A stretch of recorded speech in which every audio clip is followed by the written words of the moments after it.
All right, let's regroup. Okay.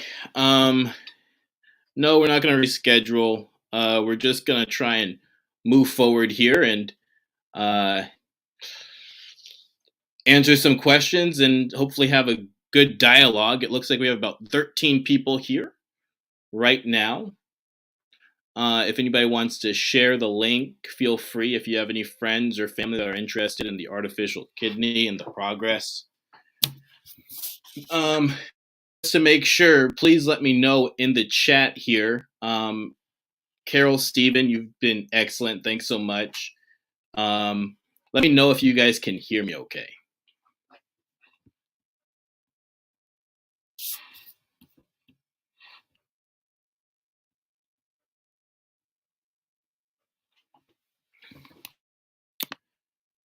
Okay.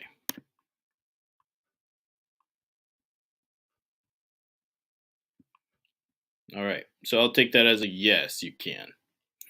So, what are we here to talk about? We're here to talk about the artificial implantable kidney, the progress that we're seeing thus far, timelines, and are you prepared? Do you feel prepared for the future? The future of dialysis, various devices that are coming down the pipeline that are exciting. Okay, great. I appreciate it. It looks like everybody said you can hear. I can hear you fine. You're coming through. Okay, crystal clear. Okay.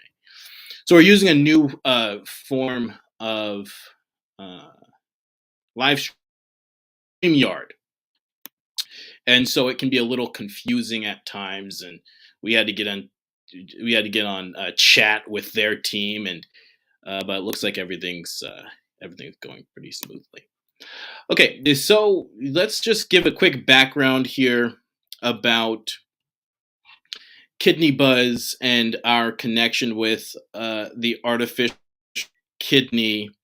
Um, KidneyBuzz has been around now for 10 years. I see some familiar names. So, you guys are likely very familiar with us. We are founded by a 23-year dialysis patient. And our interest in the artificial kidney and alternatives to traditional dialysis has really stemmed from our inception.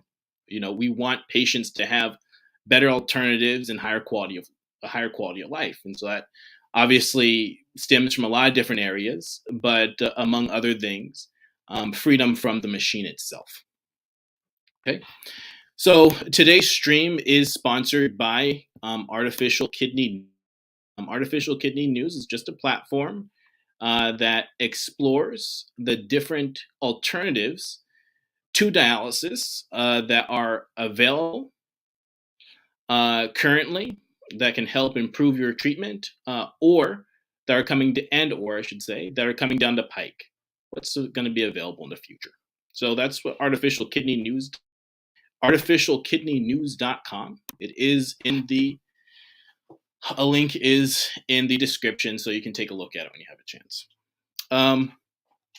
Okay, so let's delve right into it. The artificial kidney. Um,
Okay.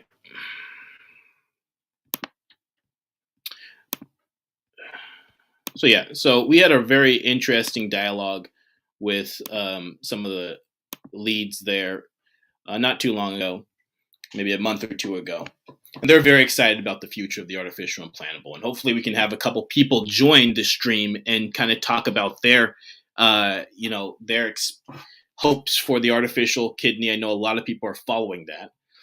But basically what they were suggesting was they have two devices now. One is a partial implant that's called the iHemo. And that partially goes into the body and it's partially external from the body. And we can explore that. But fundamentally, that seems to be very sound, and they, in fact, may be looking for distribution for that device. So that's a partial wearable device. Then you have a fully implanted device, which is called the artificial implantable kidney, that they believe will be available in the coming years.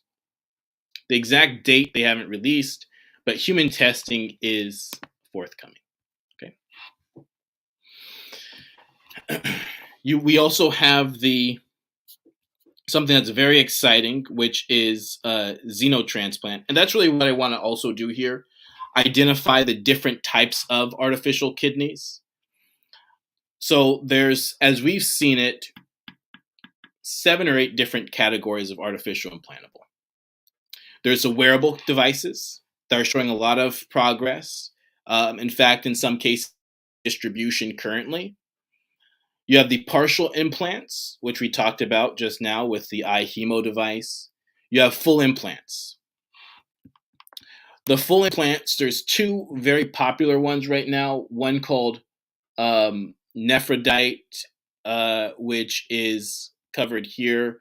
New kidney, artificial kidney gets funding support. Maybe we'll watch a video on Nephrodite. Here's some more information, full implant.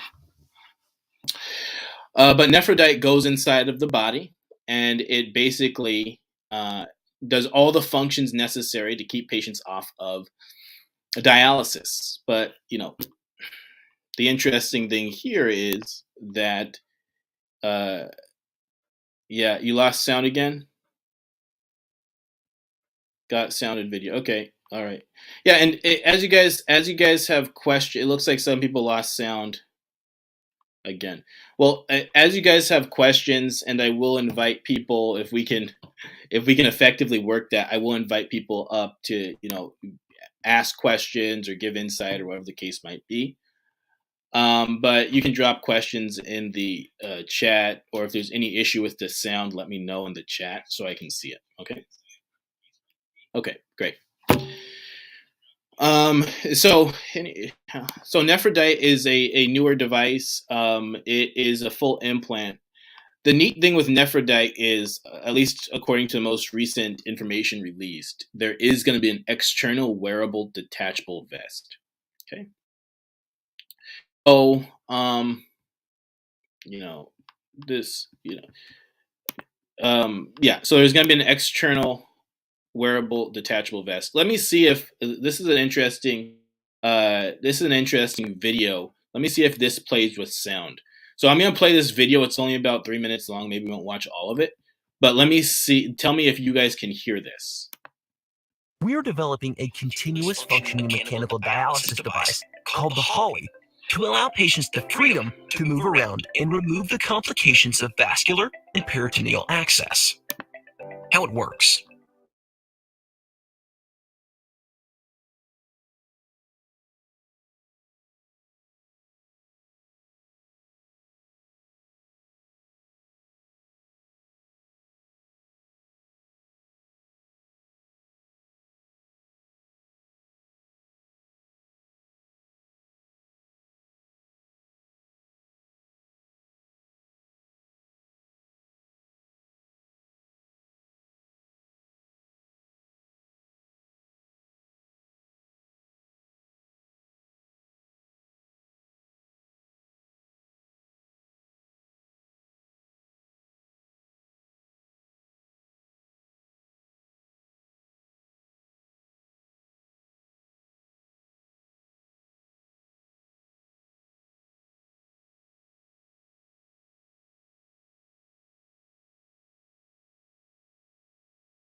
Okay. Yeah, I hear that it stopped. We tried it. Yes, it stopped. Okay. Um, that video is available on Artificial Kidney News, so you guys can watch it there. We will try not to do anything too crazy here because it seems temperamental for some reason right now. But basically, what that was exploring was the Holly. It's implanted into the body, offering you full freedom and flexibility, not needing a full machine to be tethered to, but you will have to wear a vest in order to have that function. So some patients would say, okay, that's fine with me. Other patients will say, I don't want anything external. I want it all implanted.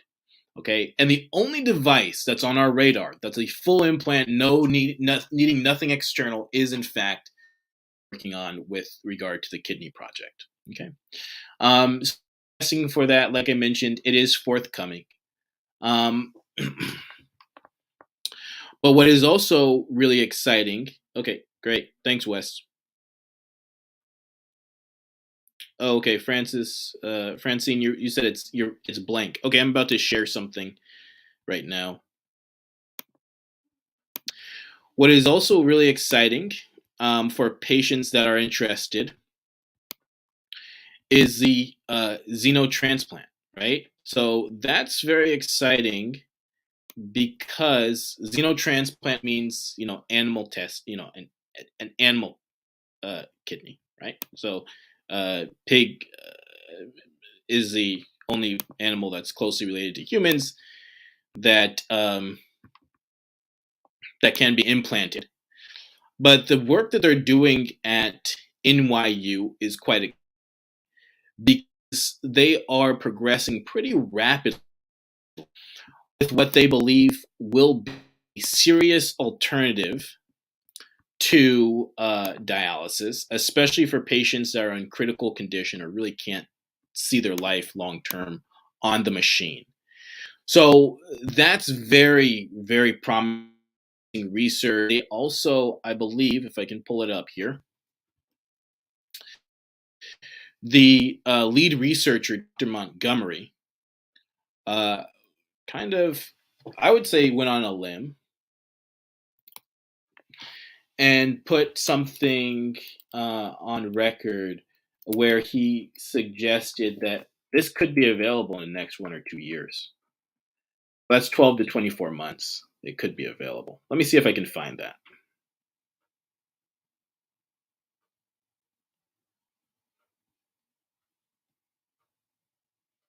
Yeah. So let me go ahead and share this where he said it. We're going to stop that one. And it's great to start to see if anybody's been following this type of research for any extended period of time. It's really exciting to start seeing some numbers and some dates because that's something that we hear often. Yeah, great, but when? When is this actually going to happen? When is this actually going to take place? So let's see if I can find that.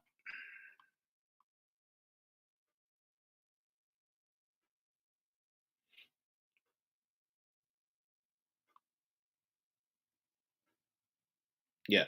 So yeah, here he says it. I would predict. Um, yeah, I would predict we are within a year or two of a pig to living human kidney transplants. Right. So we're seeing the progress. I couple of things that are really promising. Something that seemed really promising that actually took a turn was a medication called Reta. I think it's REATA. It appeared to be a very promising uh,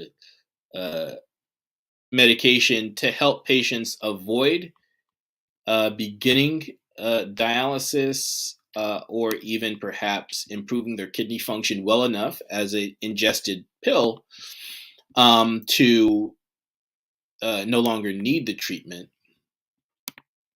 But unfortunately, the FDA did not approve it.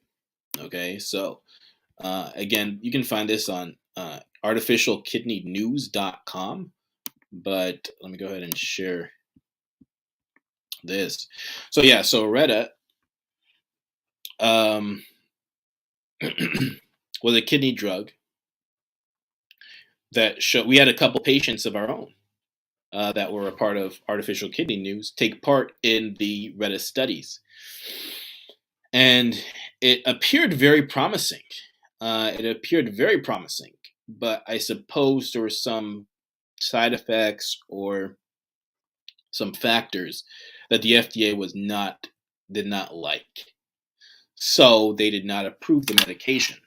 So very close to this being approved to market, but ultimately not. And as a result, their stock is in a spiral right now. Okay, so you have the success stories, or you have the progress that's being made, but we are going to also have some setbacks as well. Yeah, it looked like this was more geared toward Alports and other degenerative uh, uh, uh, kidney diseases and disorders. And then also, just to touch on this as well, you have big names, investing in this area. Among them, we have, Jeff Bezos, who's one of the richest people in the world. And this is a common question that we field. Why isn't there more investment in this area? Why isn't there, big dollars being spent in this area? It seems like a huge opportunity. And for a while, it wasn't that big of an opportunity because there was so much red tape. There was so much, money on this side and policy on this side of maintaining. Yeah. So Claudio says big farm. Well, I'm not going to necessarily say that, but you said it. I didn't. So on the side of current treatments, and so now that's changing. Why is that changing? That's changing because dialysis is becoming more and more expensive. There's more and more people that are in need of treatment. That's expected to drastically increase over the next 5 to 10 years due to higher rates of obesity, diabetes, hypertension, and other factors leading to kidney decline. So there has to be alternatives. And that's why you're seeing a big push for what? Home dialysis. You're seeing a big push for preventing failure. And you're seeing a big push for these alternatives to traditional dialysis. So that's kind of where we are. Now, the big question is, are you okay? Some of you are more prepared than others. I'm assuming some of you are in contact with researchers. Maybe you've taken part in research studies already. Others are probably just kind of getting prepared or reacquainted, because oftentimes, after you don't hear something for a little while, you kind of falls to, not going anywhere. Well, now you're probably saying, hey, how can I become more prepared? So let's kind of, would anybody like to jump up here and kind of give their insight about, their experience with the artificial kidney, how they're preparing for the artificial kidney? Let me see if I can share this link.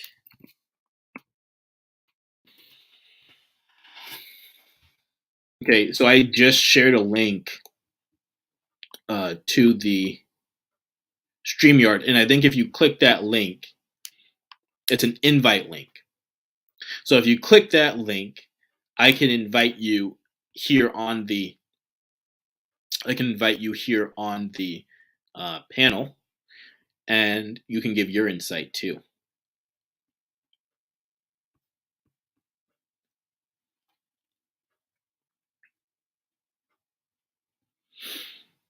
So while we're waiting for that, let me just ask for a couple of things here. One is to let's make sure that the likes stay up.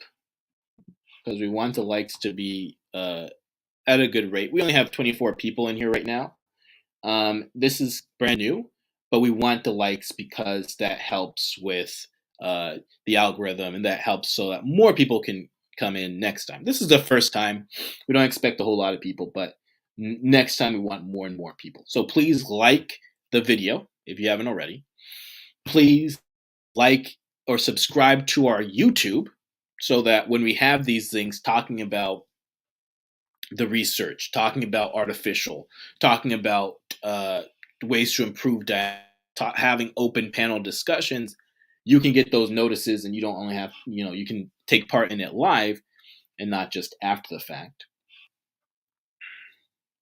And then also support the platform. I know I see a lot of familiar faces. I see a lot of people here that are actually on Artificial Kidney News, which is cool. But let's make sure that we support it. We have a Cash App, so some people are more familiar with that than others. But we have Cash App, KidneyBuzz on Cash App with two Z's, so KidneyBuzz. So KidneyBuzz on Cash App. We have PayPal. We have Patreon, and we have kidneybuzz.com/donate. So our PayPal is, if someone knows our PayPal or can go to PayPal and just drop it here in the comment section, I'd appreciate that. Same with the Patreon. Patreon is patreon.com, and just search for kidneybuzz.com. Okay, so would anybody like to come up and join the conversation, give your insight about the artificial kidney, your experience, your hopes or concerns?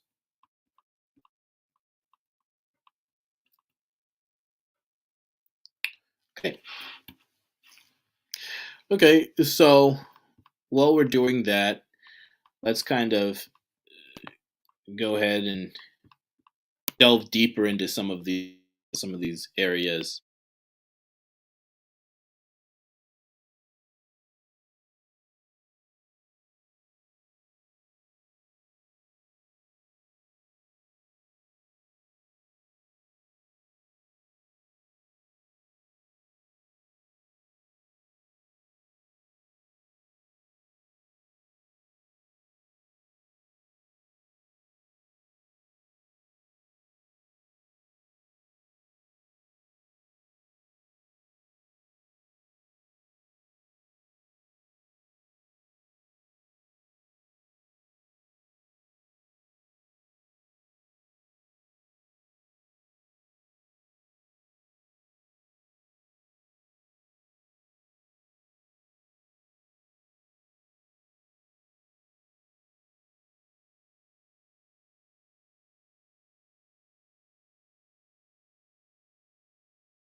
Okay, stop. Okay, Carol said, okay, yeah, Francine, it stopped. I figured because I saw that the chat stopped entirely. So hopefully you can hear me now again. Um, Carol said, I have no insight, not yet on dialysis, was not aware of artificial possibilities. Wow, really? Well, I'm happy that we're informing you of the artificial possibilities. Yeah, they're on the horizon. Says Claudio, can KidneyBuzz try to contact Elon Musk, Peter Thiel, and Melania Trump or McKinsey Scott for money to donate to accelerate the artificial kidney project? Yeah, the artificial kidney project we cover, but it's not our project. So that would probably be more in their wheelhouse to contact those, high net worth individuals and ask them to donate. Like I mentioned, Bezos is involved with. He's more on the stem cell end of it, right? That's his investment. It's not the artificial implantable kidney, but or the kidney project. But he's investing in the idea of kidney rejuvenation and kidney improvement. So that could be a sign of things to come. Wes says there was a pause, but it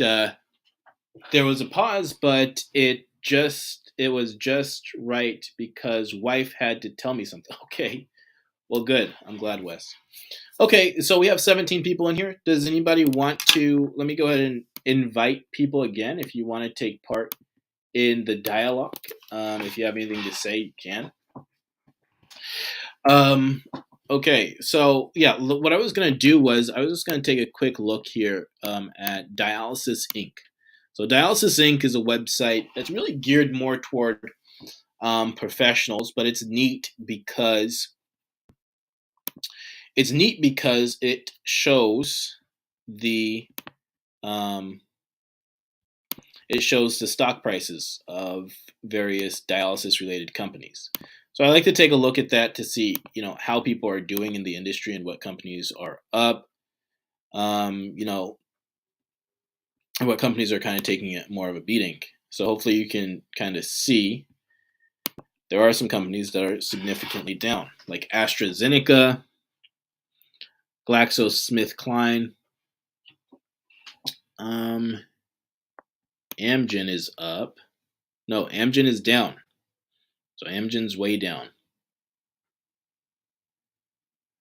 I'm looking for things like Outset. I'm looking for things like Davita to kind of see what their future, short-term, long-term outlook is. So it will come across. If anybody sees those, dialysis-related companies specifically, just note them in the chat.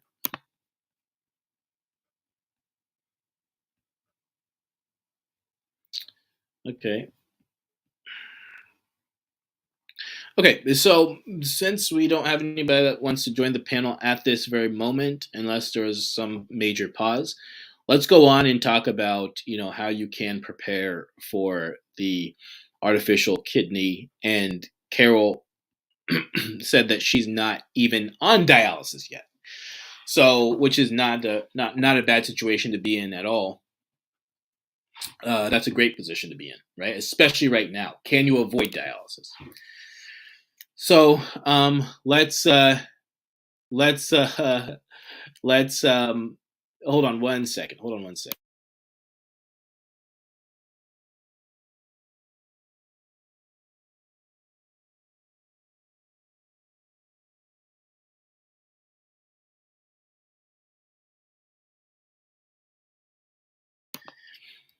Yeah. So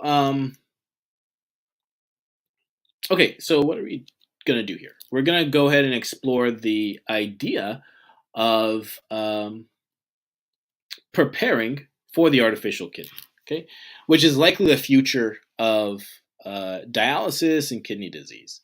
The avoidance of dialysis or serious mainstream alternatives. So what can you do?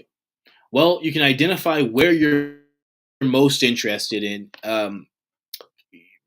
the technology. What technology are you most interested in? Are you most interested in avoidance technology? So, for instance, someone like that hasn't yet begun dialysis, they might be more interested in what medications or therapies are now available to help me avoid beginning dialysis. And what would that look like? There's a number of them. Retta was one of them. That's not going to be available to patients, but there's a number of them. So there's that. You have to explore what technology is most important to you. Wearable technology. If you are on dialysis or know you will be on dialysis, okay, so now what are you most interested in? Would you accept a wearable kidney? Wearable kidneys very well could be the next frontier, so to speak. Several of them have received early FDA approval. Several of them have been fast-tracked for market release. It's not a full implant, but it's something that you can wear around and carry around and not have to be reliant on a large machine. So is that something that you're interested in? Are you interested in stem cell and what that may be able to do for you with regard to rejuvenation or kidney regeneration? There's several studies that are being conducted with regard to early stages of stem cells and how those can help patients. Okay, Johnny's saying I go to DaVita. Nobody there seems to know anything. Okay, yeah, no one at DaVita seems to know anything. I think the typical stance of the medical community is to know the practices that are instituted and that they know work. So that's really where their focus is. They should know a lot about, if you're at DaVita, they should know a lot about getting you on dialysis effectively. In terms of your daily treatments or your regular treatments. Nephrologists should know a lot about, your kidney care, but that's practiced, proven medicine. They do not know a lot about research because that's really not their area. Most nephrologists are not researchers, and they don't spend their time or energy typically focusing on research. What they spend most of their time on is try and get their patients with their knowledge to be as successful as they possibly can. So you're right. And that's really why artificial kidney news is important. That's really why platforms like KidneyBuzz are important, because that's really where we excel.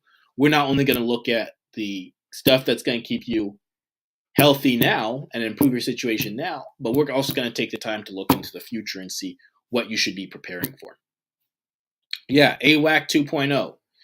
AWAC 2.0 is a wearable device. So it's the artificial wearable kidney, or a artificial wearable kidney. And it's a wearable device, and it's mainly for patients that conduct peritoneal dialysis. So it's a very portable form of peritoneal dialysis. And is it being produced? Well, early stages. They did one human testing maybe 2 years ago, and everyone that took part in it really loved the device. They were able to raise a ton of money off of that initial research. They were originally out of Singapore, but they want to do their next trial. Is our understanding they want to do their next trial in the States, and so they haven't done that yet. But they've gone through one human test trial so far, and it was really effective. But that's a wearable device. So, there you go. And thank you, Claudio, for adding that. Then you have partial implants. So I mentioned partial. How I deem partial implants is like the eye hemo that I mentioned earlier. There is a device that's actually implanted into your body that's doing a lot of the work of a traditional kidney, but it still requires some sort of external component for you to complete that process, right? And so that's a partial implant. Are you comfortable with that? We talked about nephrodite. That would technically be considered a partial implant. So you can explore that as well. And then just to xenotransplant, animal to human kidneys. So the idea here is, what are you most interested in? What really excites you about this? There really aren't any limits, so to speak. There might be time frames, but there's no limits as long as the technology is sound. So the fact of the matter is, in order to prepare for the next phase in terms of dialysis, you have to find out what's most impressive to you. And there might be several things. The second thing you're going to want to do is get in contact with the research team. That might be really hard. We have a database of researchers that we send, members' names out to. So make sure that you check out Artificial Kidney News for that.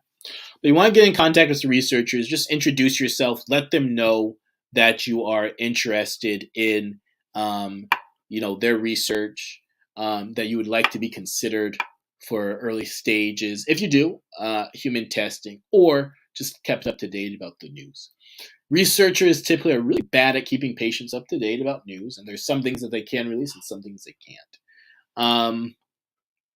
The people I see do the best at that actually are The Kidney Project. Okay, yeah. The people that do the best at that are the Kidney Project.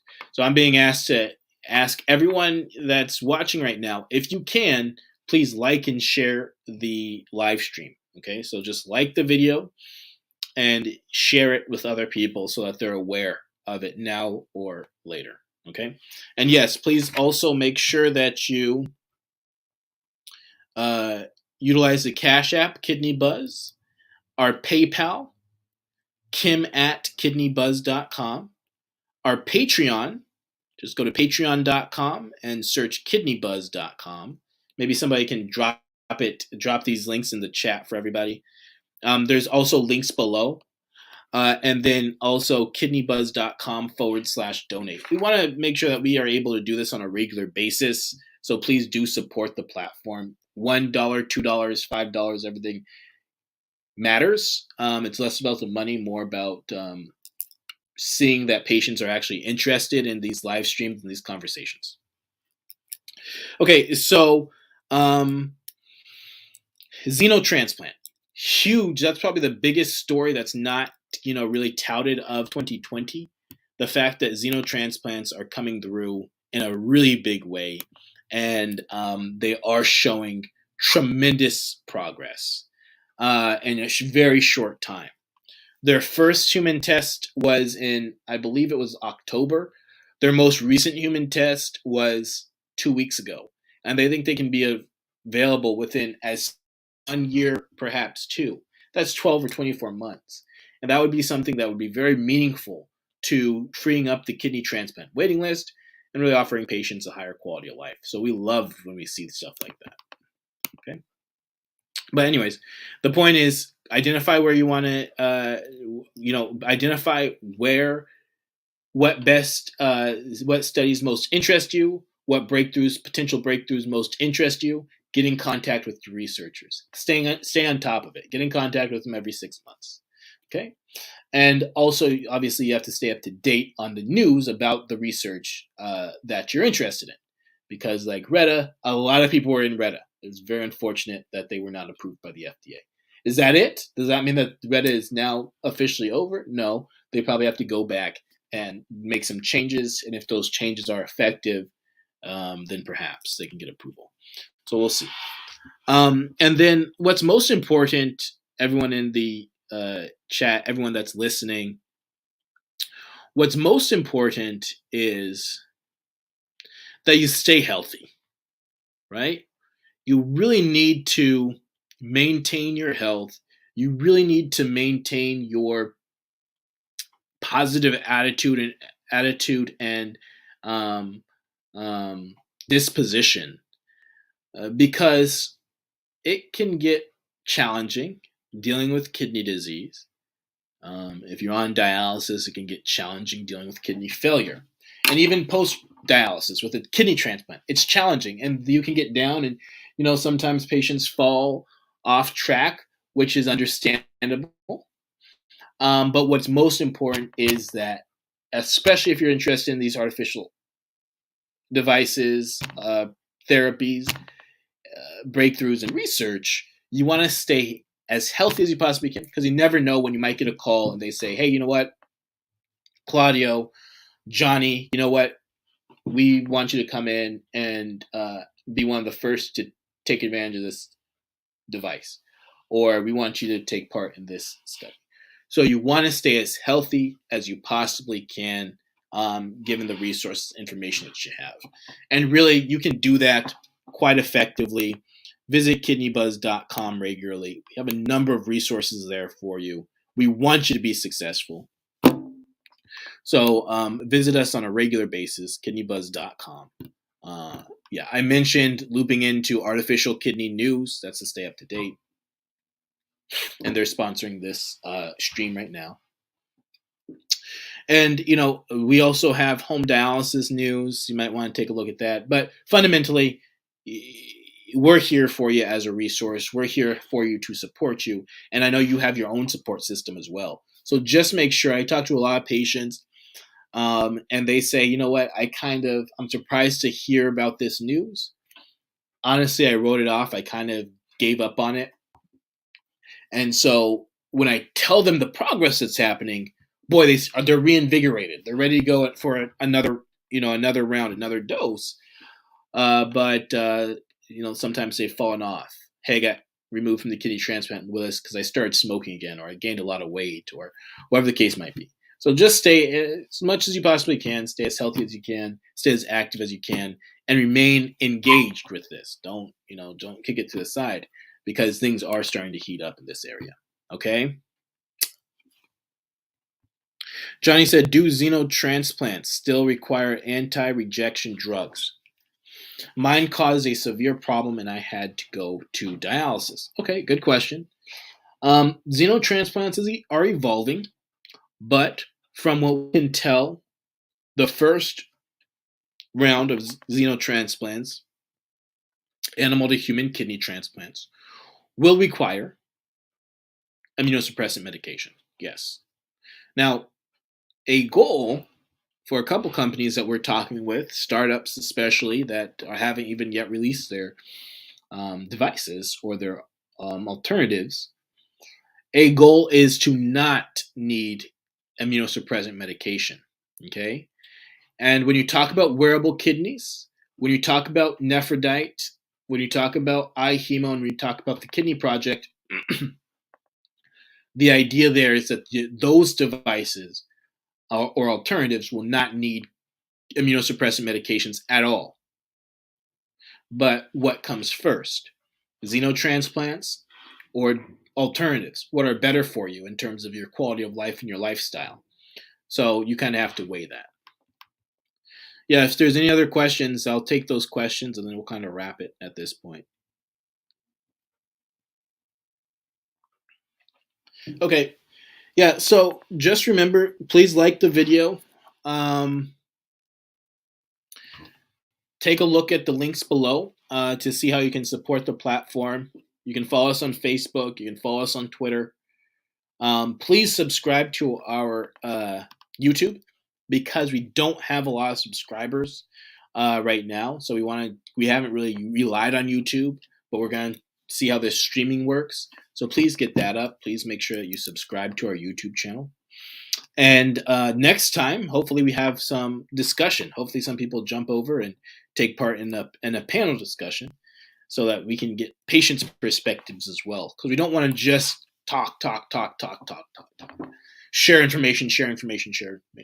We want to get patients' perspectives. We want to know where you guys are coming from and kind of, what you're thinking. And we want a dialogue. Okay, have a great day, and we are wishing you guys the very best. Again, KidneyBuzz.com. We're here to support you. Anything that we can do, KidneyBuzz.com, contact@KidneyBuzz.com. Please outreach to us, let us know. Cheers.